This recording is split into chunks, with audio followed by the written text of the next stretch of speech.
і побачив гэтых хлопцов. Якая ваша мова? Запытаў слушак у хлопцов. Мова российская, тата Владимир Путин. Мова российская, тата Владимир Путин.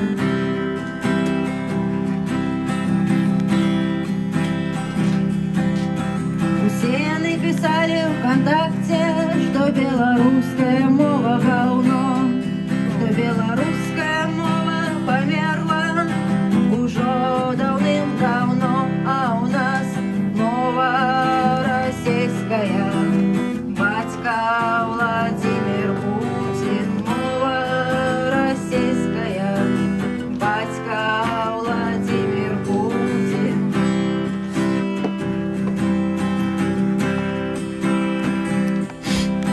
Довольно веселую штуку провел слушак с теми хлопцами, притягнул их по 922.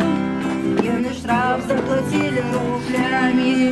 Мова белорусская, батька Булакович. Мова у нас белорусская, батька Булакович.